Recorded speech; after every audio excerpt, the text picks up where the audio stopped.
Hello അസ്സലാമു അലൈക്കും. എല്ലാവർക്കും സുഖം തന്നെയല്ലേ? അപ്പോൾ ഇന്നത്തെ വീഡിയോ നല്ല യൂസ്ഫുള്ളായിട്ടുള്ള ഒരു വീഡിയോ ആണ് കേട്ടോ. സെയിലൊക്കെ ചെയ്യുന്നവർക്ക് ഒരുപാട് ടിപ്സും ട്രിക്സും ഈ ഒരു വീഡിയോയിൽ ഷെയർ ചെയ്യുന്നുണ്ട്. അപ്പോൾ ഇത് ബ്രൗണി എന്താണെന്നല്ലേ, ബ്രൗണിയാണ് കേട്ടോ ഇന്ന് നമ്മൾക്ക് സെയിൽ ചെയ്യാനുള്ളത്. അപ്പോൾ അതും കൂടി ഉൾപ്പെടുത്തിയിട്ടുണ്ട്.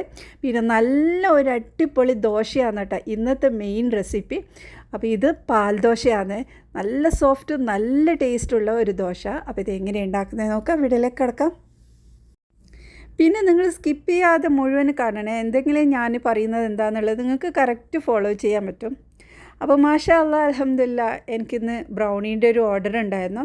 പിന്നെ നമ്മുടെ പതിവ് സ്നാക്കും കൂടി ഉണ്ട് കേട്ടോ. അപ്പോൾ അതും എല്ലാം നമ്മൾ ഇന്ന് ചെയ്യുന്നുണ്ട്. നമ്മൾക്ക് എപ്പോഴും കിട്ടുന്നതല്ല കേട്ടോ ഈ ഓർഡറൊന്നും, ഇടയ്ക്ക് മാത്രമേ ഉണ്ടാകുന്നുള്ളൂ. അപ്പോൾ ഇന്ന് എനിക്ക് ബ്രൗണീൻ്റെ റെസിപ്പി ഓർഡറും കൂടി വന്നിട്ടുണ്ടായിരുന്നു. അപ്പോൾ അതും കൂടി ഉണ്ടാക്കി. അപ്പോൾ ഇതാണ് കേട്ടോ ബ്രൗണി അധികമാർക്ക് ഭയങ്കര ഇഷ്ടപ്പെട്ട നല്ലൊരു അഭിപ്രായം പറഞ്ഞ ഒരു റെസിപ്പിയാണ്. നല്ല ടേസ്റ്റാണ്. 3 ലെയർ പോലെയാണ് കേട്ടോ ഈ ഒരു ബ്രൗണി ഉള്ളത്.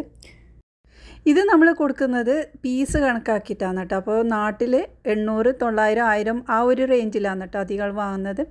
അപ്പോൾ ഞാനും നാട്ടിലുണ്ടാകുന്ന സമയത്ത് കേക്കെല്ലാം സെയിൽ ചെയ്യുന്നുണ്ടായിരുന്നു. ഇവിടെ വന്നപ്പോൾ പിന്നെ നമ്മൾ അത് സ്നാക്കിലോട്ട് തിരിഞ്ഞ് കേക്കൊക്കെ ഓർഡർ കിട്ടുന്നത് വളരെ കുറവാണ്. കിട്ടാത്തതല്ല, ഇടയ്ക്ക് കിട്ടും. അപ്പോൾ ഇതാ നമ്മൾ പാക്ക് ചെയ്യുന്നത് ഈ ഒരു രീതിയിലാണ് കേട്ടോ. ഇതിലാണ് ഞാൻ പാക്ക് ചെയ്യുന്നത്. നമ്മുടെ സ്നാക്കെല്ലാം കൊടുത്തു വിടുന്നത് ഇതാണ്. ആദ്യമൊക്കെ എനിക്ക് എങ്ങനെ ഇതൊക്കെ പാക്ക് ചെയ്യണം, എങ്ങനെയാണ് കൊടുക്കേണ്ടതെന്നുള്ളത് ഒന്നും അറിയില്ല. നല്ല ടെൻഷനായിരുന്നു പാക്കിങ്ങിൽ. നല്ല രീതിയിൽ നമുക്ക് കൊടുക്കാൻ പറ്റണമല്ലോ. അപ്പോൾ അതുകൊണ്ട് തന്നെ ഞാൻ കാർട്ടണിലൊക്കെ പാക്ക് ചെയ്തിട്ടായിരുന്നു കൊടുക്കുന്നത്. ഇപ്പോൾ അതാ ഞാൻ ഈ ഒരു ബോക്സെല്ലാം ഇങ്ങനെ വാങ്ങി വെച്ചിട്ട് ഇതിലെല്ലാം പാക്ക് ചെയ്തിട്ടാണ് കേട്ടോ കൊടുക്കുന്നത്. ഇതാകുമ്പോൾ നമുക്ക് റിട്ടേൺ കിട്ടും. പിന്നെ നമുക്ക് ടെൻഷനില്ല, അത് ആ ഒരു രീതിയിൽ തന്നെ കൊടുക്കാൻ പറ്റും. അപ്പോൾ ഇതാ നമ്മുടെ സ്നാക്കെല്ലാം ഇനി റെഡിയാക്കാം.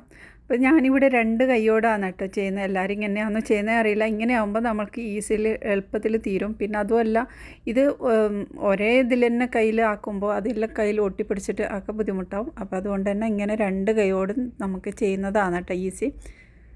ആദ്യമല്ല എനിക്ക് ഇത് ഉണ്ടാക്കുന്നതും കൊടുക്കുന്നതും നല്ല ടെൻഷനിലാണ് കേട്ടോ ഞാനിത് തുടങ്ങിയത്. കാരണം എനിക്ക് അത് എത്രമാത്രം നമ്മൾ പെർഫെക്റ്റ് ആവുമോ എന്നുള്ള ഒരു പേടിയുണ്ട്. പിന്നെ എങ്ങനെ കൊടുക്കും, എങ്ങനെയാണ് പാക്കിങ് ചെയ്യുക, കറക്റ്റ് ടൈമിന് കൊടുക്കണം, അതൊക്കെ ഭയങ്കര ടെൻഷനിലാണ്.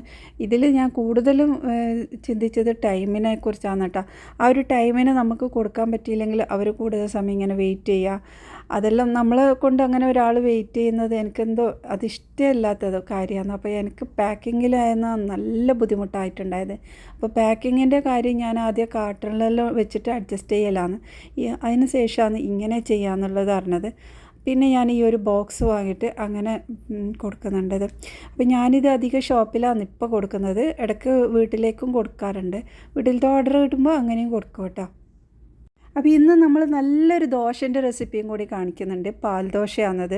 അപ്പോൾ അതിന് പച്ചരി ഞാൻ കുതിർത്ത് വെച്ചിട്ടുണ്ടായിരുന്നു. ഒരു 4 മണിക്കൂർ മുന്നേ കുതിർത്ത് വെച്ച പച്ചരിയാണ് അത്. 3 കപ്പോളം ഉണ്ട് പച്ചരി. അപ്പോൾ ഞാനിതിൽ മിക്സിയുടെ ജാറിലേക്ക് ഇട്ട് കൊടുക്കുന്നുണ്ട്. പകുതിയാണ് കേട്ടോ ഇട്ടിട്ടുള്ളത്. ഇനി ഇതിലോട്ട് അരക്കപ്പ് തേങ്ങ ചേർത്ത് കൊടുത്ത് ഇനി അരക്കപ്പോളം തേങ്ങാപ്പാലാണ് ചേർക്കുന്നത്. നമ്മൾ ഇത് 2 പ്രാവശ്യമായിട്ട് അരക്കുന്നത്. അപ്പോൾ അരക്കപ്പ് ചോറും അരക്കപ്പ് വെള്ളം കൂടി ഒഴിച്ചിട്ടാണ് ഞാനിത് അരച്ചെടുക്കുന്നത്.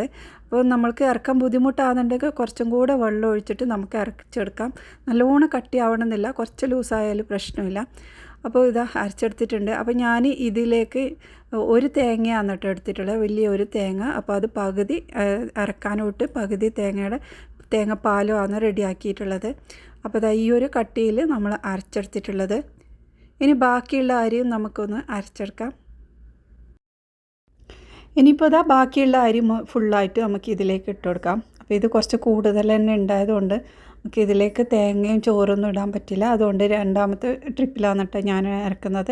അപ്പോൾ ഇതിലേക്ക് ബാക്കിയുള്ള തേങ്ങാപ്പാൽ ഫുള്ളായിട്ട് ഒഴിക്കുന്നുണ്ട്. അപ്പോൾ 1.25 കപ്പോളം തേങ്ങാപ്പാലാണ് കിട്ടിയത്. ഒരു വലിയ തേങ്ങയുടെ പകുതിയാണ് കേട്ടോ ഈ ഒരു തേങ്ങാപ്പാൽ.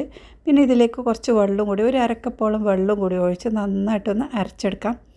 അപ്പോൾ ഇത് നന്നായിട്ട് അരച്ചെടുത്തതിന് ശേഷമാണ് നമ്മൾ ഇതിലോട്ട് ആ ഒരു തേങ്ങയും ചോറും ഇട്ട് നന്നായിട്ട് അരക്കുന്നത്. അപ്പോൾ നമ്മൾ അരി അരച്ചത് പകുതി ഇതിലേക്ക് ഒഴിച്ചു കൊടുത്തിട്ടുണ്ട്. ബാക്കിയുള്ളതിലേക്ക് ഞാനിതാ തേങ്ങയാണ് ചേർക്കുന്നത്. അരക്കപ്പോളം തേങ്ങ ഇട്ടിട്ടുണ്ട്. എന്നിട്ട് ഒന്നും കൂടി അരച്ചെടുക്കുക. അപ്പോൾ ഇത് നന്നായിട്ട് കിട്ടണം നമുക്ക്. ആ തേങ്ങയും തേങ്ങാപ്പാലൊക്കെ ചേർത്തുകൊണ്ട് തന്നെ ഈ ഒരു ദോശയ്ക്ക് നല്ലൊരു സ്മെല്ലാണ്. അപ്പോൾ നന്നായി അരഞ്ഞ ശേഷം ഞാനിതിലേക്ക് ബാക്കിയുള്ള ചോറൊക്കെ ചേർത്ത് കൊടുക്കുന്നത്. അപ്പോൾ ഇപ്പോൾ 3/4 കപ്പോളം ചോറ് ചേർത്തിട്ടുണ്ട്. അപ്പോൾ മൊത്തത്തിൽ നമ്മൾ 1/4 കപ്പ് ചോറാണ് ചേർത്തത്. ഇനി ഇത് നന്നായിട്ട് അരച്ചെടുക്കാം. അപ്പോൾ നമുക്ക് അരക്കാൻ വേണ്ടിയിട്ട് വേണമെങ്കിൽ വെള്ളം ഒഴിച്ച് കൊടുക്കാം. പിന്നെ നമ്മളെ കയ്യിൽ തേങ്ങേൻ്റെ വെള്ളം ഉണ്ടെങ്കിൽ അതും കൂടി ചേർത്ത് കൊടുക്കാം കേട്ടോ. ഞാനിവിടെ ഈ ഒരു രീതിയിൽ തന്നെ അരച്ചിട്ട് ഇതിലേക്ക് ചേർത്ത് കൊടുത്തിട്ടുണ്ട്. ഇപ്പോൾ ഇത് നല്ലൊരു കട്ടിയിലാണ് കേട്ടുള്ളത്. ഇനി ഇത് നന്നായിട്ടൊന്ന് മിക്സാക്കി എടുക്കണം. കൈകൊണ്ട് മിക്സാക്കി എടുക്കുന്നതാണ് ഏറ്റവും നല്ലത്. അപ്പോൾ നല്ല സോഫ്റ്റും നല്ല പൊങ്ങി വന്ന ദോശയായിട്ടാണ് നമുക്ക് കിട്ടുന്നത്. ഞാനിത് വൈകുന്നേരമാണ് അരച്ച് വെക്കുന്നത്. ഞാനിതിലേക്കൊന്നും ചേർക്കുന്നില്ല. ബേക്കിംഗ് സോഡ, ഈസ്റ്റ് അങ്ങനത്തെ ഒന്നും ചേർക്കാതെയാണ് കേട്ടോ നമ്മൾ അരക്കുന്നത്. നന്നായിട്ട് മിക്സാക്കിയ ശേഷം ഇത് ടൈറ്റായിട്ട് അടച്ചു വെക്കണം. അപ്പോൾ നിങ്ങളുടെ തണുപ്പുള്ള കാലാവസ്ഥ ആണെങ്കിൽ ഓവൻ്റെ ഉള്ളിലൊക്കെ വെക്കുന്നതാണ് നല്ലത്. അപ്പോൾ ഇതാ രാവിലെ ഞാൻ എടുത്ത് നോക്കാന്ന്. അപ്പോൾ രാവിലെ നോക്കുമ്പോൾ ഇതിൽ പൊങ്ങി വന്നിട്ടൊന്നുമില്ല. നമ്മൾ അരച്ച് വെച്ച അതേ ലെവലിലാണെന്നുണ്ട്. പക്ഷെ നല്ലൊരു സ്മെല്ലാണ് തേങ്ങാപ്പാലിൻ്റെ എല്ലാം. പുളിച്ച സ്മെല്ലല്ല, നല്ലൊരു തേങ്ങാപ്പാലൊക്കെ നമ്മൾ അരച്ച് വെക്കുമ്പോൾ ഉണ്ടാകുന്ന ആ ഒരു സ്മെല്ലുണ്ടല്ലോ, അതാണ് കേട്ടോ ഉണ്ടത്. ഇപ്പോൾ ഇതാ നല്ല കട്ടിയിലും ഉണ്ട്. നമുക്കിത് ഈ ഒരു കട്ടി വേണ്ടെങ്കിൽ കുറച്ചൊക്കെ വെള്ളം ചേർക്കാം കേട്ടോ ഈ ഒരു സമയത്ത്.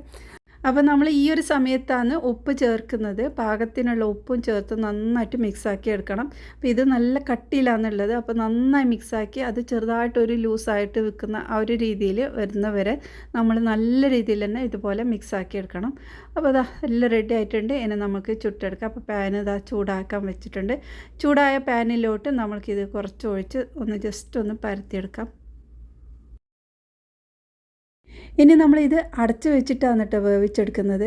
ഇത് നല്ലൊരു സ്മെല്ലാണ്. തേങ്ങാപ്പാലൊക്കെ ചേർത്തത് കൊണ്ട് തന്നെ ആ ഒരു തേങ്ങൻ്റെ സ്മെല്ല് നല്ലവണ്ണം വരുന്നുണ്ട് ഇത് വേവിക്കുന്ന സമയത്ത്. അപ്പോൾ ഞാനിവിടെ ബീഫ് കറി ആയിട്ടാണ് ഇത് കൂട്ടുന്നത്.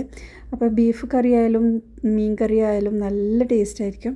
അപ്പോൾ ഇത് ബീഫ് കറിക്ക് വേണ്ടിയിട്ടുള്ള മസാലയൊക്കെ റെഡിയാക്കാമെന്ന് ഞാനിവിടെ മുളകെല്ലാം വറുത്തരച്ച് മുളകും മല്ലിയും എല്ലാം വറുത്ത് ഒരു മസാല ഉണ്ടാക്കിയിട്ട് അതിലോട്ട് വന്നിട്ട് ഉണ്ടാക്കുന്നത്. ഈ ഒരു ബീഫ് കറി എൻ്റെ ഉമ്മാൻ്റെ റെസിപ്പിയാണ്. നല്ല ടേസ്റ്റാണ് കേട്ടോ ഉമ്മാൻ്റെ ബീഫ് കറിയൊക്കെ. അപ്പോൾ അധികം ആളും ഉണ്ടാക്കിയെടുക്കാനും അധികം ആളും ചോദിക്കുന്ന ഒരു റെസിപ്പിയും കൂടിയാണ് കേട്ടോ ഈ ഒരു ബീഫ് കറി. അപ്പോൾ അതും ഈ ഒരു ദോശയും കൂടി നല്ല ടേസ്റ്റായിരുന്നു. ബീഫ് കറീൻ്റെ റെസിപ്പി ഞാൻ ചാനലിൽ ഒരുപാട് അപ്ലോഡ് ചെയ്തിട്ടുണ്ട് കേട്ടോ. അതുകൊണ്ടാണ് ഈ ഒരു വീഡിയോയിൽ കാണിക്കാത്തത്. അപ്പോൾ ബീഫെല്ലാം റെഡി ആയതിനു ശേഷം ഈ ഒരു വറവിൽ കൂടി ഇട്ട് നന്നായിട്ടൊന്ന് തിളപ്പിച്ചെടുക്കുകയാണ് കേട്ടോ.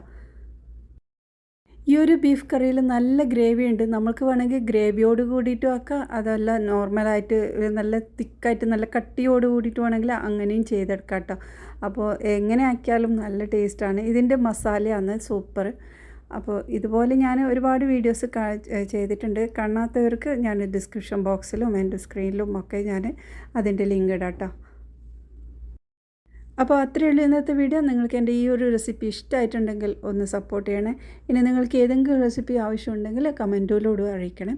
അപ്പോൾ ഇനി അടുത്ത നല്ല റെസിപ്പിയുമായി വീണ്ടും വരാം. ബൈ.